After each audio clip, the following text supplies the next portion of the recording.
तो नमस्कार, कृषि बाजार भरतपुर से मैं हरपाल सिंह। साथियों, चर्चा करेंगे सरसों के बाजार में बन रही रिकवरी के विषय में। लेकिन उससे पहले आप सभी से वही अनुरोध कि जो भी साथी हमारे चैनल पर नए हैं वो हमें लाइक, सब्सक्राइब और शेयर भी कर सकते हैं।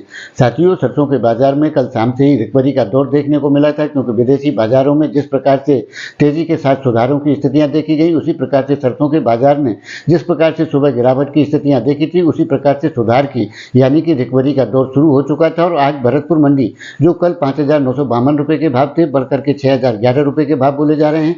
दिल्ली के अंदर भी भाव 50 रुपये सुधर करके 6275 रुपये, चरखी दादरी में भी 50 रुपये के सुधार के साथ भाव 6250 रुपये, और उसी प्रकार से गोयल कोटा में 100 रुपये सुधार के साथ भाव 6100 रुपये के बोले जा रहे हैं। अडानी बूंदी में भी 75 रुपये का सुधार हुआ है। उसी प्रकार से बीपी आगरा में जो कल भाव 6500 रुपये थे, 100 रुपये के सुधार के साथ 6600 रुपये के बोले जा रहे हैं। यानी साथियों, 50 रुपये से लेकर के 100 रुपये तक की रिकवरी सरसों के अंदर कल और आज के बाजार में बन चुकी है। और आने वाले दौर के अंदर सरसों के अंदर निरंतर रिकवरी यानी कि सुधारों की स्थितियां ही देखने को मिलेंगी। कुछ साथियों का कल धैर्य जवाब दे रहा था कि जनवरी में सरसों 5,000 रुपये हो जाएगी। साथियों, उस प्रकार की स्थितियां फिलहाल के दौर में सरसों में बिल्कुल भी नहीं है, जैसा कि हम पहले से भी नकारते रहे हैं। आने वाले दौर के अंदर जिस प्रकार की ग्लोबल स्थितियां बनती हुई नजर आ रही हैं, यानी कि ट्रंप प्रशासन 20 तारीख से जिस प्रकार की स्थितियों की गतिविधियों के इशारे दे रहा है, उसके आधार पर स्थिति परिस्थितियां बदलती हुई जरूर नजर आती हैं। लेकिन उसकी घबराहट जिस प्रकार से खाद्य तेलों में बनती हुई दिखाई जा रही है, उस प्रकार की स्थितियां बनने की संभावनाएं बिल्कुल भी नहीं है। और सरसों का जिस प्रकार से हम पहले से कहते रहे हैं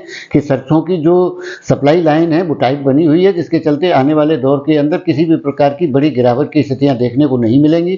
फिलहाल के दौर में जिस प्रकार से 6,000 रुपये से स्तर नीचे बाजारों का चला गया था, वो मेरे हिसाब से फिलहाल के दौर में नया स्तर ही नीचे का हो सकता है। आने वाले दौर के अंदर 200 रुपये से लेकर के 300 रुपये, 350 रुपये तक की तेजियां फिलहाल के दौर में बाजारों में बनती हुई नजर आती हैं। बाकी तो जनवरी माह के बाद स्थितियां फसल और विदेशी बाजार और नई नीतियों के आधार पर तय होगी। लेकिन साथियों, फिलहाल के दौर में किसी प्रकार की सरसों में घबराहट बनती हुई नजर नहीं आती है। और आने वाले दौर के अंदर अच्छे खासे सुधारों की स्थितियां बनती हुई सरसों के अंदर नजर आती हैं। तो इस विषय में आपकी क्या राय है? आप अपनी राय कमेंट माध्यम से दे सकते हैं। तब तक के लिए धन्यवाद।